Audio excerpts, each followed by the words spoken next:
મારો પહેલો વિડીયો જેમાં હું 10x10નો પાઉચ બનાવી રહી છું, જેમાં મેં 3 લેયર લીધા છે, મેઇન ફેબ્રિક, લાઇનિંગ અને ફોર્મ શીટ. વચ્ચે આપણો ફોર્મ શીટ આવશે અને મેં ચેન અને રનર ફિટ કરી દીધા છે. આ બંને બાજુ લગાવવા માટે નાના નાના હેન્ડલ બનાવું છું. હવે આ હેન્ડલ બનાવીને એના છે એને થોડું સારું ફિનિશિંગ પણ આવે અને પકડવામાં પણ આસાની રહેશે. પાઉચ પણ એમાં થોડું સારું લાગે છે. હવે બંને બાજુ આપણે હેન્ડલ અટેચ કરવાના રહેશે. જો આ રીતે ચેનને એકદમ મિડલ ભાગમાં, બરાબર છે. હવે છે ને આપણે એને પલટાઈ લીધું છે. 1.5 ઇંચનું માર્કિંગ કરવાનું છે ચારે બાજુ, અને એક સીધી બંને બાજુ છે ને સીધી સિલાઈ લગાવી દેવાની છે. પછી જે આપણે 1.5 ઇંચનું માર્કિંગ કરેલું છે ને એ 1.5 ઇંચના માર્કિંગને કટ કરી લેવાનું છે.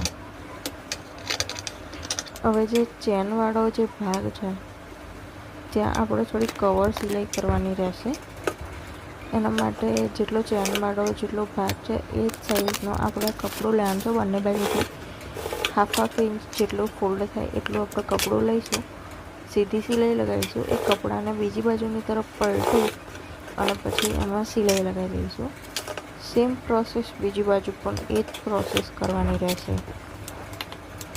અમારો પહેલો વિડીયો છે તો પ્લીઝ મને ફોલો કરજો, સબસ્ક્રાઈબ કરજો, કમેન્ટ કરજો, અને તમારે કસ્ટમાઇઝેશન કરાવવું હોય ને તો પણ કમેન્ટ કરજો, DM કરજો, અને લાઈક પણ કરજો. જો પછી આપણે જે ખૂણા કટ કરાવ્યા ને એના પર ફિટ કરી લેવાના છે. જો વિડીયોમાં બતાવ્યું હતું ને એ રીતે ફિટ કરી લેવાના રહેશે. એનાથી શું છે કે પાઉચનો બેઠો ભાગ આપણને રેડી મળે. હવે છે ને જેવું આપણે જે ખૂણા અત્યારે જોઈન કર્યા ને ત્યાં પણ આપણે કવર સિલાઈ કરવાની રહેશે. જો મારી પાસે અત્યારે વિડીયો બનાવવા માટે કંઈ છે નહીં, તો અત્યારે તો મોબાઈલ મૂકવાનો જે પેલું નાનું સ્ટેન્ડ હોય છે એના ઉપર મૂક્યો છે મોબાઈલ. બાકી મારી જોડે કોઈ કેમેરો કંઈ છે નહીં કે કંઈ સેટઅપ નથી, લાઇટિંગ કંઈ સેટઅપ નથી. બસ અત્યારે સ્ટાર્ટ કર્યું છે ને આને આજે કહ્યું કે ચાલો એક પાઉચ બનાવીને જ વિડીયો મૂકીએ એમ. તો મારો પહેલો વિડીયો છે.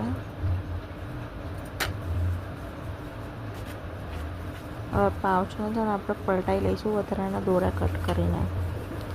હવે તમે ફાઇનલ લુક જોજો અને પછી મને કહેજો કે તમને આ પાઉચ કેવું લાગ્યું છે.